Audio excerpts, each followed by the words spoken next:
আজ সপ্তমী। ঘুম ভাঙল ভোরের প্রথম আলোয়। চারিদিক ছিল নীরব আর মনে ছিল এক অদ্ভুত শান্তি। সপ্তমীর ফোঁটার জন্য আমি খুব সকালেই ঘুম থেকে উঠে পড়েছিলাম। ঘরদোর ভালো করে পরিষ্কার করে নিলাম এবং তারপরে আমি একটা এই সুন্দর শাড়ি পরে নিয়েছিলাম, যেটা দুর্গাপূজার জন্য কিনেছিলাম। কেমন লাগছে আমার এই শাড়িটা?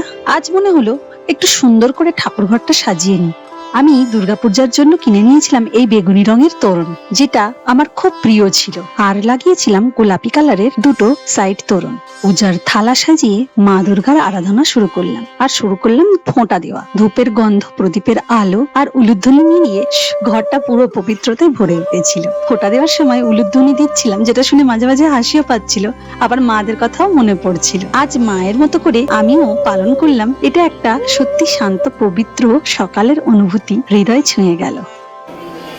দুপুরে গেলাম আমরা যেখানে সদস্য আছি সেই প্যান্ডেল। অনেকক্ষণ লাইনে দাঁড়ানোর পর আমরা পেলাম গরম গরম ধোঁয়া ওঠা খিচুড়ি, ল্যাবড়া, মচমচে সোনালি বেগুনি, পাঁপড় আর টক মিষ্টি আমের চাটনি। সন্ধ্যায় প্যান্ডেলে ঝলমল করে উঠলো আলো। সেখানে ছিল নারী শক্তিকে উৎসর্গ করা বিশেষ ফ্যাশন শো। সব বয়সের মহিলারাই আত্মবিশ্বাসে ভরপুর হয়ে মাথা উঁচু করে হাঁটছিল।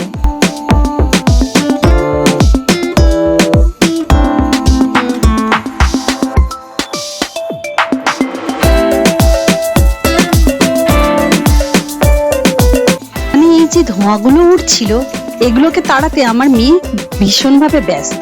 ওই দেখুন কি করছে। এখানে একজন মা কালীর বেশেও মঞ্চে উঠেছিল, বেশ ভালো লাগছিল।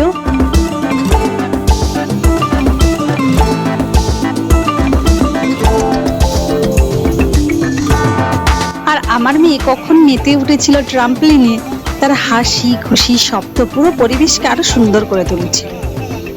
পুরো সন্ধ্যাটা আমাদের খুব সুন্দর কেটেছিল আর খুব আনন্দ করেছিলাম আমরা সবাই মিলে।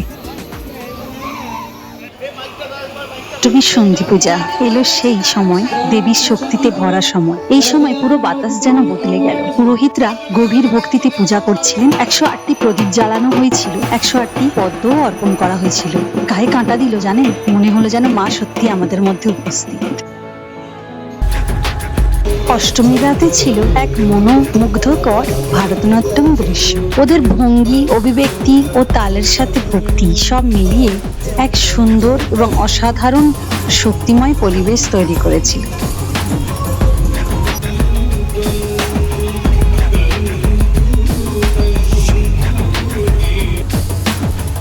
সব শেষে ছিল একটা প্রাইজ বিতরণী সভা। নবমীর সকাল, একদম সুন্দর একটা সকাল। আকাশে পেঁজা তুলোর মতো মেঘ, এবং আমরা আজকে চললাম প্যান্ডেল হপিং করতে। প্রথমে গেলাম কোরেগাঁও পার্কে। আমাদের প্রত্যেক বছরের মতো এবছরও আমরা এখানেই এলাম ভোগ খাবার জন্য। এখানকার খাবার এতটাই সুস্বাদু, প্রতি বছর আমরা তাই জন্য এখানেই আসি। আর এখানে একটা পয়সাও নেয় না। দীর্ঘ লাইনের পর পেলাম বাসন্তী পোলাও, ছোলার ডাল, পনির কোরমা, বেগুনি, আমসত্ত্ব, চাটনি আর কমলা। এখানকার মা দুর্গার প্রতিমা ছিল বেশ জীবন্ত, চোখগুলো সত্যি সুন্দর।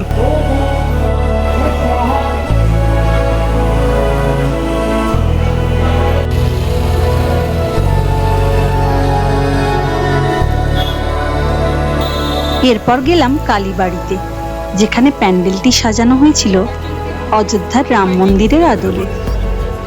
অবিশ্বাস্য সৌন্দর্য, এত সুন্দর যে প্যান্ডেলটা তৈরি করেছিল কি বলবো।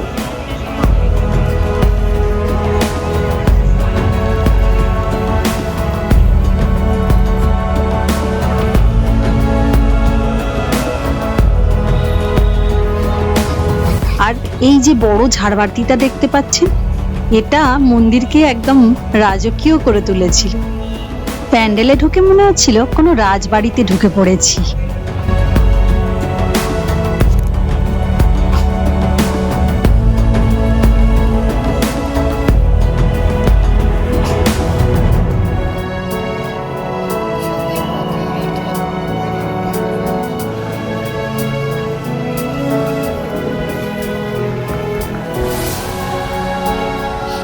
এখানে পূজার সাথে সাথে চলছিল কুমারী পূজাও। ছোট ছোট মেয়েগুলোকে লাগছিল একদম যেন ছোট জীবন্ত দুর্গা।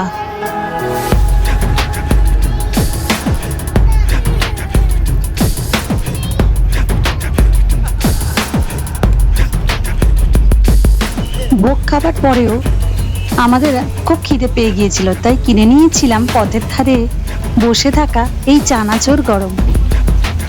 এরপরেও গিয়েছিলাম আরো একটা পূজা প্যান্ডেলে। সাবেকি বাঙালি বাড়ির আদলে এই প্যান্ডেল তৈরি করা হয়েছিল।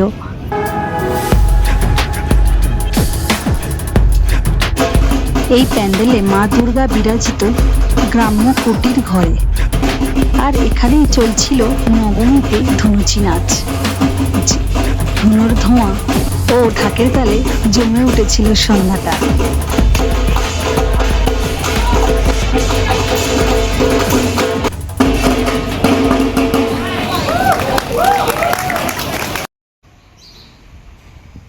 আজ বিজয়া দশমী। বাঙালির বিজয়া দশমী এক বিদায়ের দিন। খুশির সাথে সাথে মিশে থাকে এক অদ্ভুত বেদনা। সকালে স্কুটিটা ধুয়ে পরিষ্কার করে দেওয়া হয়েছিল, এখন পূজা করে প্যান্ডেলে চলে গেলাম। লাইনে দাঁড়িয়ে অবশেষে বরণ করলাম মাকে। চলছিল সিঁদুর খেলা আর ঢাকের তালে তালে নাচ।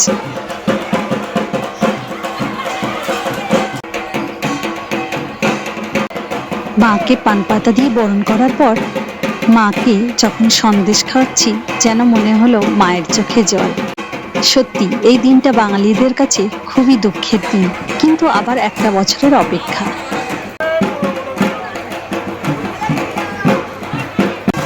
সিঁদুর খেলা বাঙালিদের ঐতিহ্যের একটা অন্যতম অধ্যায়। আমরা সবাই সবাইকে সিঁদুর মাখাচ্ছিলাম এবং শেষে সন্দেশও খাওয়ানো হচ্ছিল। সবাইয়ের হাত সিঁদুরে লাল হয়ে গিয়েছিল এবং আমি যখন একটা চামচ নিয়ে গিয়েছিলাম, সেটা দেখে সবাই আইডিয়াটা দেখে প্রশংসাই করছিল। আসছে বছর আবার হবে। মাকে যখন এইভাবে নিয়ে যাচ্ছিল, তখন সত্যি সবাইয়ের চোখে জল চলে এসেছিল। আমরা মাকে নিয়ে গিয়েছিলাম কাছাকাছির একটা ঘাটে।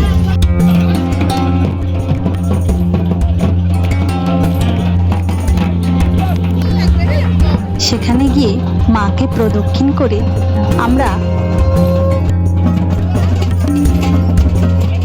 মাকে জলে বিসর্জন দিয়েছিলাম।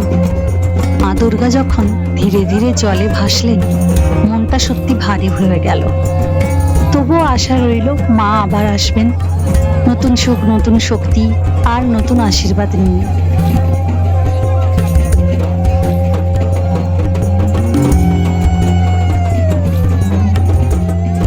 আমরা সবাই শেষে ঘট নিয়ে আবার ফিরে এলাম মণ্ডপে।